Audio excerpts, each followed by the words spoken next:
1933 ജനുവരിയിൽ ജർമ്മനിയുടെ ചാൻസലറായി സ്ഥാനമേറ്റ ഹിറ്റ്ലറുടെ Nazi പട്ടാളത്തിൻ്റെ concentration ക്യാമ്പുകളിൽ നിന്ന് അതിദാരുണമായി കൊല്ലപ്പെട്ട കഥയാണ് ആൻ ഫ്രാങ്കിൻ്റെ ഡയറി കുറിപ്പുകളിൽ നിന്ന് നാം അറിയുന്നതെങ്കിൽ, അതേ നാസി കോൺസെൻട്രേഷൻ ക്യാമ്പിൽ നിന്ന് അതിഭീകരമായ മർദ്ദനമുറകളിൽ നിന്നും രക്ഷപ്പെട്ട കഥയാണ് ഉർസുല പവേലിൻ്റേത്.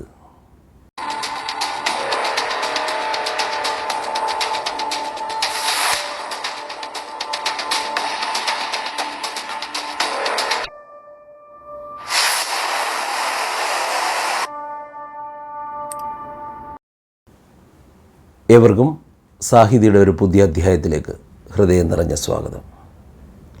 1926 ജർമ്മനിയിലെ ഡോട്ട്മണ്ടിൽ നിന്നും ഓട്ടോ ലെനിബർഗിൻ്റെയും ലീന ഷ്നൈഡറുടെയും മകളായി ജനിച്ച ഉർസുല പവേൽ ജീവിതത്തിൽ ഒരിക്കൽ മാത്രം പുസ്തകം എഴുതിയ ഒരു എഴുത്തുകാരി. സത്യത്തിൽ അവരൊരു എഴുത്തുകാരി ആയിരുന്നില്ല, പക്ഷേ അവരുടെ പുസ്തകം ഇന്ന് ലോകമെമ്പാടും പ്രശസ്തമാണ്. ധാരാളം കോപ്പികൾ വിറ്റഴിഞ്ഞ അവരുടെ പുസ്തകമാണ് ഇന്ന് സാഹിതിയിൽ നമ്മൾ പരിചയപ്പെടുന്നത്. ചിൽഡ്രൻസ് ഹോസ്പിറ്റൽ ഓഫ് ഫിലാഡൽഫിയയിലെ റിസർച്ച് വിഭാഗത്തിൽ പാർട്ട് ടൈം സീനിയർ റിസർച്ച് ഓഫീസറായി ജോലി ചെയ്യുന്ന നീന പലയ്ക്കലാണ് ഈ പുസ്തകം മലയാളത്തിലേക്ക് വിവർത്തനം ചെയ്തിരിക്കുന്നത്. ചിൽഡ്രൻസ് ഹോസ്പിറ്റൽ ഓഫ് ഫിലാഡൽഫിയയിലെ കോർ വിഭാഗത്തിൽ സീനിയർ റിസർച്ച് ഓഫീസറായി ഇൻ്റർവ്യൂവിന് ചെന്ന നീന പലയ്ക്കലിനെ അന്നവിടെ ഇൻ്റർവ്യൂ ചെയ്തത് പാത്തോളജി വിഭാഗം തലവനായിരുന്ന ഡോക്ടർ ബ്രൂസ് പവേലായിരുന്നു. വളരെ സ്നേഹത്തോട് പെരുമാറിയ ഡോക്ടർ ബ്രൂസ് പല ദിവസങ്ങളിലും നീന പലയ്ക്കലിൻ്റെ ലാബിൽ ചെല്ലുമായിരുന്നു. യാദൃശ്ചികമായാണ് ഡോക്ടർ ബ്രൂസ് പവേൽ അറിയുന്നത് നീന പലയ്ക്കൽ എഴുത്തുകാരിയാണെന്നുള്ളത്. നീന പലയ്ക്കലിൻ്റേതായി ധാരാളം ചെറുകഥകളും മറ്റു പുസ്തകങ്ങളും ഇറങ്ങിയിട്ടുണ്ട് എന്നറിയുന്നത്. വളരെ സ്നേഹപൂർണമായ സംഭാഷണത്തിനിടയിൽ ഡോക്ടർ ബ്രൂസ് പവേൽ പറയുന്നു, എൻ്റെ മമ്മയും ഒരു പുസ്തകം എഴുതിയിട്ടുണ്ട്. ഏറെ ആശ്ചര്യം തോന്നിയ നീന പലയ്ക്കൽ ആ പുസ്തകം ഒന്ന് കാണണമെന്നും തനിക്കതൊന്ന് വായിക്കാൻ തരണമെന്നും ആവശ്യപ്പെട്ടു. അങ്ങനെ നീന പലയ്ക്കലിൻ്റെ ആഗ്രഹപ്രകാരം പിറ്റേ ദിവസം ഹോസ്പിറ്റലിലെത്തിയ ഡോക്ടർ ബ്രൂസ് പവേൽ തൻ്റെ മമ്മ എഴുതിയ പുസ്തകം നീന പലയ്ക്കലിന് കൊടുക്കുന്നു. ജർമ്മൻ ഭാഷയിലുള്ള പുസ്തകം.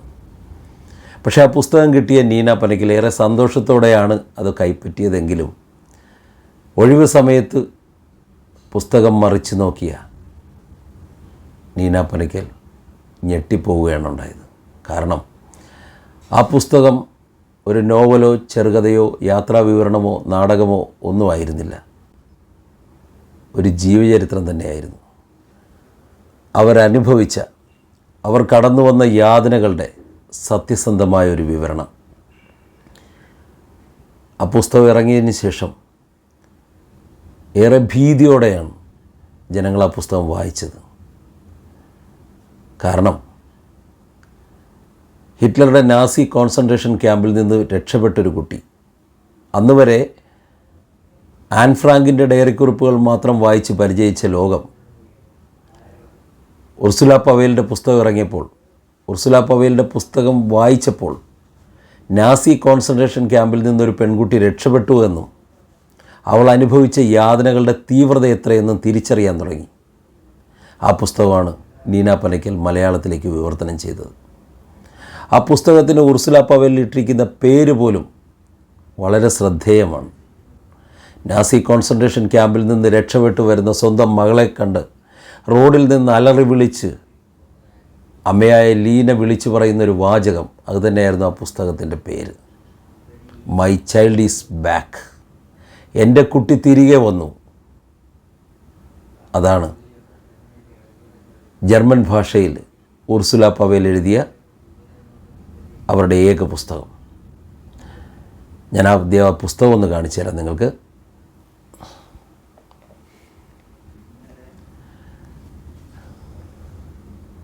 ഇതാണ് ഉർസുല പവേൽ എഴുതിയ, നീന പനയ്ക്കൽ മലയാളത്തിലേക്ക് വിവർത്തനം ചെയ്ത എൻ്റെ കുട്ടി തിരികെ വന്നു.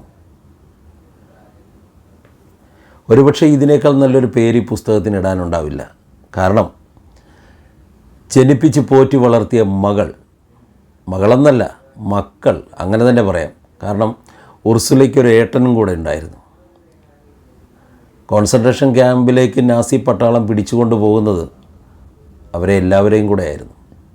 1933 ജർമ്മനിയിൽ ചാൻസലറായി സ്ഥാനമേറ്റ ഹിറ്റ്ലറുടെ ഭരണപരിഷ്കാരങ്ങൾ അതിക്രൂരവും മൃഗീയവുമായിരുന്നു.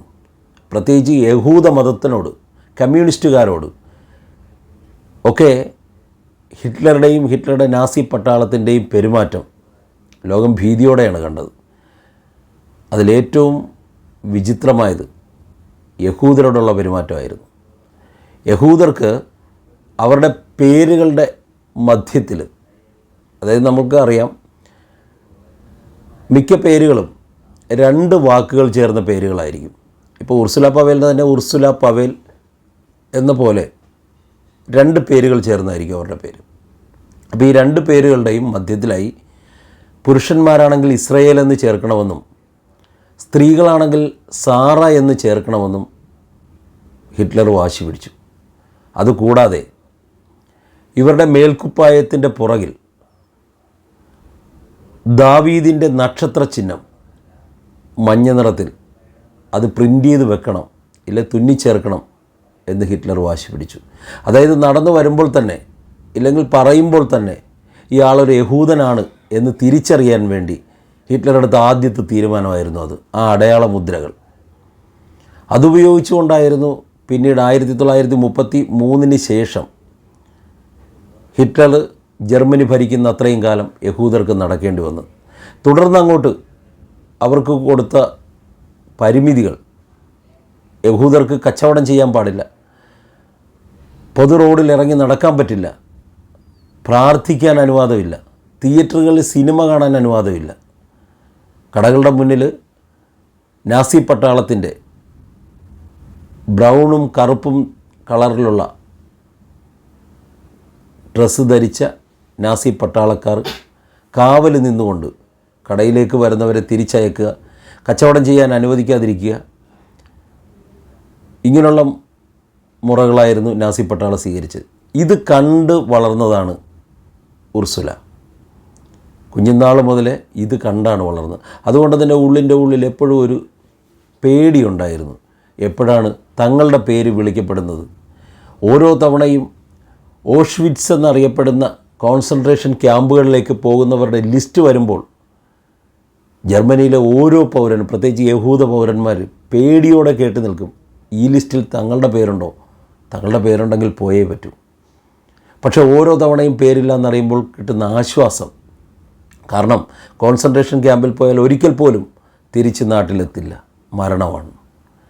ഇതുറപ്പിച്ചുകൊണ്ട് വേണം കോൺസെൻട്രേഷൻ ക്യാമ്പിലേക്ക് പോകാൻ. അങ്ങനെ ഒരിക്കൽ ഉർസുലയുടെയും കുടുംബത്തിൻ്റെയും പേര് വിളിച്ചു. അച്ഛനും അമ്മയും സഹോദരനും ഉർസുലയും അടങ്ങുന്ന 4 പേര് നാസി പട്ടാളത്തിൻ്റെ ഓഷ്വിറ്റ്സ് എന്നറിയപ്പെടുന്ന കോൺസെൻട്രേഷൻ ക്യാമ്പിലേക്ക് പോവുകയാണ്. പക്ഷേ അവിടെ ചെന്നപ്പോഴും ധരിക്കുന്നത് ഇവർക്ക് ഒരുമിച്ച് താമസിക്കാൻ പറ്റും എന്നുള്ളതായിരുന്നു. പക്ഷേ പുരുഷന്മാർ വേറെ, സ്ത്രീകൾ വേറെ, കുട്ടികൾ വേറെ എന്ന് തരംതിരിക്കപ്പെടുകയുണ്ടായി.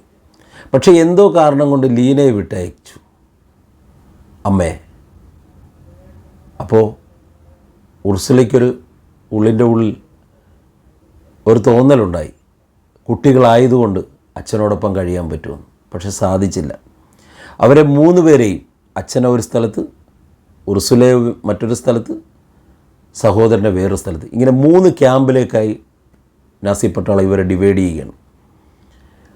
അവിടെ ചെന്ന നാൾ മുതൽ അനുഭവിച്ച, കണ്ടറിഞ്ഞ, കേട്ടറിഞ്ഞ കാര്യങ്ങൾ ഒരു മനുഷ്യന് ചിന്തിക്കാവുന്നതിലും അപ്പുറമായിരുന്നു. നാസി പട്ടാളത്തിൻ്റെ ഭീകരത നമ്മൾ പല പുസ്തകങ്ങളിലും വായിച്ചിട്ടുണ്ട്, പല സിനിമകളിലും, ഷിൽഡേഴ്സ് ലിസ്റ്റ് പോലുള്ള സിനിമകളിലൊക്കെ നമ്മൾ ധാരാളം കണ്ടു കഴിഞ്ഞതാണ്. നമുക്ക് ചിന്തിക്കാവുന്നതിലപ്പുറമായിരുന്നു. ഒരു മനുഷ്യനെ എങ്ങനെ എത്രത്തോളം വേദനിപ്പിച്ച് കൊല്ലാം എന്ന് റിസർച്ച് ചെയ്യുകയായിരുന്നു നാസി പട്ടാളം എന്ന് നമുക്ക് കരുതേണ്ടി വരും. കാരണം മൃഗീയമായി ഗ്യാസ് ചേമ്പറിലിട്ട് വിഷവാതകം ശ്വസിപ്പിച്ച് കൊല്ലുക, ഒരു മനുഷ്യന് താങ്ങാവുന്നതിലേറെ കഷ്ടപ്പെടുത്തി പണിയെടുപ്പിച്ച് കൊല്ലുക, ഷോക്കടിപ്പിച്ച് കൊല്ലുക, വെടിവെച്ച് കൊല്ലുക, മൃഗീയമായി മർദ്ദിച്ച് കൊല്ലുക, സ്ത്രീകളെ അതിഭീകരമാം വിധം ലൈംഗികമായി ഉപദ്രവിച്ച് കൊല്ലുക. ഇങ്ങനെ ഒരു മനുഷ്യന് എത്രത്തോളം മൃഗീയമായി കൊല്ലാം അത്രത്തോളം മൃഗീയമായിട്ടായിരുന്നു കൊന്നിരുന്നത്. അതുകൊണ്ട് തന്നെ കോൺസെൻട്രേഷൻ ക്യാമ്പുകളിൽ പെടുന്നവർക്ക് ഒരിക്കൽ പോലും തിരിച്ച് ജീവിതത്തിലേക്ക് എത്താൻ പറ്റും എന്നൊരു വിശ്വാസമില്ലായിരുന്നു. ഈ അറിവോടുകൂടിയാണ് ഉർസുലയും കുടുംബവും ഓഷ്വിറ്റ്സിലേക്ക് എത്തുന്നത്. പക്ഷേ എന്തിൻ്റെയോ ഭാഗ്യത്താൽ ഉർസുലയ്ക്ക് അവിടെ ഒരു ജോലി കിട്ടുകയാണ്. മരണത്തിലേക്ക് തള്ളിവിടാതെ ഒരു ജോലി കിട്ടി എന്നറിയുമ്പോൾ അത്യഗാധമായ സന്തോഷമാണ് ഉണ്ടായത്. പക്ഷേ ആ തൊഴിലെന്താണെന്ന് കേട്ട് കഴിഞ്ഞാൽ നമ്മൾ ആലോചിക്കും ഒരുപക്ഷെ ഇതിനേക്കാൾ നല്ലത് മരണമായിരുന്നു എന്ന്. കാരണം വളരെ ഇടുങ്ങിയ മുറിയിൽ 2-3 പേർക്ക് മാത്രം താമസിക്കാൻ കഴിയുന്ന കൊച്ചു മുറികളിൽ 20-30 പേര് താമസിക്കേണ്ടി വരിക. അവിടെ കിടക്കാൻ നല്ല ബെഡോ അതിശൈത്യമായ കാലാവസ്ഥയിൽ പോലും പുതയ്ക്കാൻ കമ്പിളിപ്പുതപ്പോ അങ്ങനെ ഒന്നുമില്ല. ഈ കാലാവസ്ഥയിൽ ഇത്രയും ആൾക്കാർ നടത്തുന്ന വിസർജ്യം അത് ചുമന്നുകൊണ്ട് മറ്റൊരു സ്ഥലത്തേക്ക് ഇടുക എന്നുള്ളതായിരുന്നു ഉർസുലയ്ക്ക് കിട്ടിയ ജോലി. പക്ഷേ അത് സന്തോഷപൂർവ്വം സ്വീകരിക്കുകയാണ് ചെയ്തത്. കാരണം ആ ജോലിയിൽ നിൽക്കുന്ന കാലത്ത് ഇത്രയും നാൾ തന്നെ കൊല്ലില്ല എന്നൊരു വിശ്വാസം ഉർസുലയ്ക്കുണ്ടായിരുന്നു. ഉർസുലയെ കൂടാതെ മറ്റു 3-4 പെൺകുട്ടികൾ കൂടെ ആ ക്യാമ്പിൽ അങ്ങനെ ആ ജോലിയൊക്കെ ചെയ്യേണ്ടി വന്നു. പിന്നെ പലർക്കും പല വിഭാഗങ്ങളിലേക്കുള്ള ജോലികൾ പകർന്നു കൊടുത്തു. പക്ഷേ ഏതോ അദൃശ്യ ശക്തി ദൈവത്തിൻ്റെ കരങ്ങളാൽ അവിടുന്ന് ഉർസുല രക്ഷപ്പെടുകയാണ്. ആ രക്ഷപ്പെടാനുണ്ടായ കാരണങ്ങൾ, രക്ഷപ്പെട്ട രീതി അതൊന്നും ഞാനിപ്പോൾ വിശദീകരിക്കുന്നില്ല. അതൊക്കെ അറിയണമെങ്കിൽ നിങ്ങൾ എൻ്റെ കുട്ടി തിരികെ വന്നു എന്ന പുസ്തകം തന്നെ വായിക്കണം. കാരണം ഒരു മനുഷ്യന് വിവരിക്കാവുന്നതിലേറെ അപ്പുറമാണ് അവരനുഭവിക്കേണ്ടി വന്നത്. രക്ഷപ്പെട്ട രീതി, രക്ഷപ്പെട്ടിട്ട് പോലും എത്രയോ കിലോമീറ്ററുകൾ അവർക്ക് യാത്ര ചെയ്യേണ്ടി വന്നു. 4 പെൺകുട്ടികൾ ഒരുമിച്ച് അവിടുന്ന് രക്ഷപ്പെടുന്നു. അതിലൊരു പെൺകുട്ടിക്ക് ഇടയ്ക്ക് വെച്ച് ഹാർട്ട് അറ്റാക്ക് ഉണ്ടാകുന്നു. ആ പെൺകുട്ടിയെ ആശുപത്രിയിലാക്കുന്നു. അതിൻ്റെ കൂടെ ഉണ്ടായിരുന്ന കുട്ടീനെ ഏൽപ്പിച്ചിട്ട് മറ്റ് 2 പേര് കൂടെ യാത്രയാകുന്നു. ഇടയ്ക്ക് ഒരു സൈക്കിള് മാത്രമാണ് ഇവരുടെ കയ്യിലുള്ളത്. എത്രയോ സ്ഥലങ്ങൾ, സത്രങ്ങളിലും എത്രയോ ആൾക്കാരുടെ വീടുകളിലും തങ്ങി അവിടുന്ന് സ്നേഹപൂർവമായ പെരുമാറ്റവും അതിലുപരി നിന്ദയോടുകൂടിയ പെരുമാറ്റമൊക്കെ അനുഭവിച്ച് ഭക്ഷണമില്ലാതെ ഉർസുല എടുത്തു പറയുന്നൊരു കാര്യമുണ്ട്. ചില വീടുകളിൽ വരുമ്പോൾ ആഹാരത്തേക്കാൾ ഉപരി കുളിക്കാൻ പറ്റിയപ്പോൾ കിട്ടുന്ന സന്തോഷം, ചൂടുവെള്ളത്തിൽ കുളിക്കുമ്പോൾ കിട്ടുന്ന സന്തോഷം ലോകത്തിലെ നിധി കിട്ടിയ പോലെയാണ് അവരത് കരുതുന്നത്. അപ്പോൾ ഇങ്ങനെയൊക്കെ രക്ഷപ്പെട്ടാണ് ഒടുവിൽ ഉർസുല അവരുടെ ഗ്രാമത്തിലെത്തുന്നത്. ദൂരെ നിന്നേ കണ്ടു അമ്മ നടന്നു വരുന്നത്. ഉള്ളിലുണ്ടായ സന്തോഷത്തിൽ ആർത്തലച്ച് വിളിക്കുന്നു അമ്മയെന്ന്. അമ്മയെ മകളെ കണ്ട് ഓടി വരുന്ന അമ്മ വാരി അണച്ച് ചേർത്ത് കെട്ടിപ്പിടിച്ചിട്ട് അലറി വിളിക്കുന്നത് ഇതാണ്: മൈ ചൈൽഡ് ഈസ് ബാക്ക്. എൻ്റെ കുട്ടി തിരികെ വന്നു, എൻ്റെ കുട്ടി തിരികെ വന്നു. ഒടുവിൽ അവർക്ക് അമേരിക്കയിലേക്ക്, USA പോകാനുള്ള വിസ റെഡിയാകുന്നതും അമ്മയും മകളും US ഒരു ജീവിതം തുടങ്ങുന്നത് വരെ ഉള്ള കാര്യങ്ങളാണ്. കഥയെന്ന് വിശേഷിപ്പിക്കാൻ പറ്റില്ല അതിനെ. ഉള്ള അനുഭവങ്ങളാണ് ഉർസുല എൻ്റെ കുട്ടി തിരികെ വന്നു എന്ന പുസ്തകത്തിലൂടെ പറയുന്നത്. വളരെ വേദനയോടുകൂടി മാത്രം, ഒരു പെൺകുട്ടിക്ക് ഇത്രയേറെ സഹിക്കാൻ പറ്റുമോ എന്ന വേദനയോടുകൂടി മാത്രം വായിക്കാൻ കഴിയുന്ന, ഒരു നിമിഷം പോലും കയ്യിൽ നിന്ന് മാറ്റിവെക്കാതെ നമുക്ക് വായിക്കാൻ കഴിയുന്നൊരു പുസ്തകം. അതാണ് ഉർസുല പവേലിൻ്റെ എൻ്റെ കുട്ടി തിരികെ വന്നു. ആ പുസ്തകം വായിച്ച് തന്നെ അറിയണം. പ്രത്യേകിച്ച് ആൻ ഫ്രാങ്കിൻ്റെ ഡയറി കുറിപ്പുകൾ വായിച്ചിട്ടുള്ള ഓരോരുത്തരും ഈ പുസ്തകം കൂടെ ഒന്ന് വായിച്ചിരിക്കണം. കാരണം അത്രയ്ക്ക് തീവ്രമാണ്. ഇതൊരു അനുഭവ കഥയല്ല. ഒരു കഥാകാരൻ്റെ മനസ്സിൽ മെനഞ്ഞെടുത്തൊരു കഥയോ നോവലോ യാത്രാവിവരണമോ ഒന്നുമല്ല. സ്വന്തം ജീവിതം കൊണ്ട് അവരെഴുതി ചേർത്ത കാര്യം. ഉർസുല പവേൽ എന്ന പെൺകുട്ടി ഒരു പക്വതയെത്തുന്ന പ്രായത്തിലായിരുന്നില്ല ഇത്ര തീവ്രമായ അനുഭവങ്ങളുണ്ടായത്. വളരെ ചെറുപ്രായത്തിൽ 13 വയസ്സ് പ്രായമുള്ള കാലഘട്ടത്തിൽ ക്യാമ്പിലെത്തിപ്പെടുകയും അവിടുന്ന് അനുഭവിക്കേണ്ടി വന്ന വേദനകൾ, ശരീരപരിശോധനയുടെ പേരിൽ പൂർണ്ണ നഗ്നയാക്കി നിർത്തിക്കൊണ്ടുള്ള ദേഹപരിശോധന, പല ദിവസങ്ങളിലും കൊടും ശൈത്യത്ത് മറ്റുള്ളവരുടെ മുന്നിൽ നഗ്നയായിട്ട് നിർത്തപ്പെടുക, അത് കഴിഞ്ഞ് മൊട്ടയടിക്കുക. അവരാദ്യം ചെയ്ത കാര്യം അതായിരുന്നു. ഈ കോൺസെൻട്രേഷൻ ക്യാമ്പിലേക്ക് കൊണ്ടുവന്ന കുട്ടികളെ കംപ്ലീറ്റ് നാസി പട്ടാളം മൊട്ടയടിച്ചു, അവരുടെ മുടി മുഴുവൻ വടിച്ചു കളഞ്ഞു. എന്നിട്ടാണ് ഇവരെ ക്യാമ്പിൽ നിർത്തുന്നത്.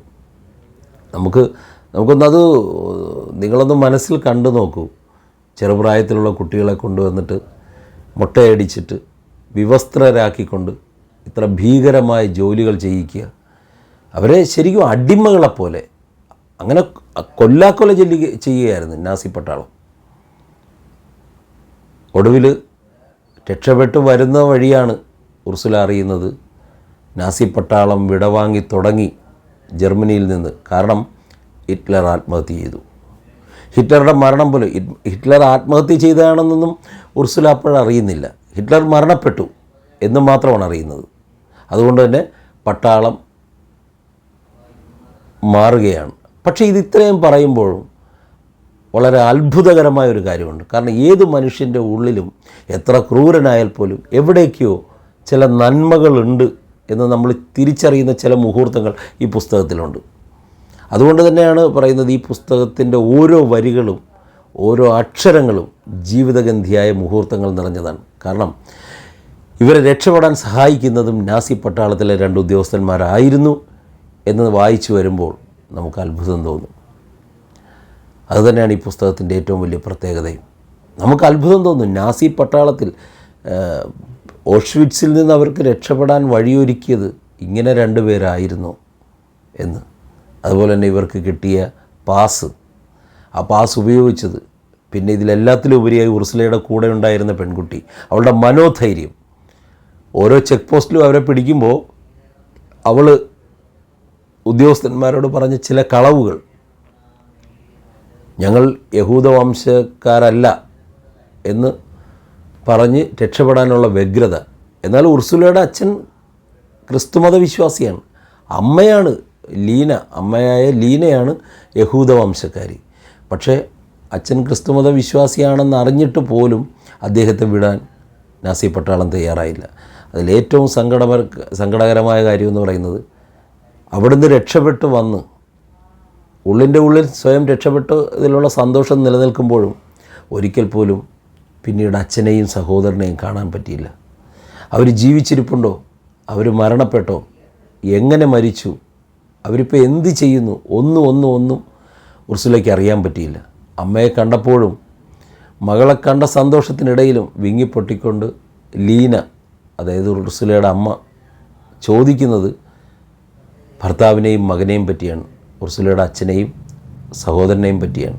പക്ഷേ ഒരിക്കൽ പോലും അവർ തിരിച്ചു വരില്ല എന്നല്ല അവർ വിശ്വസിച്ചിരുന്നത്.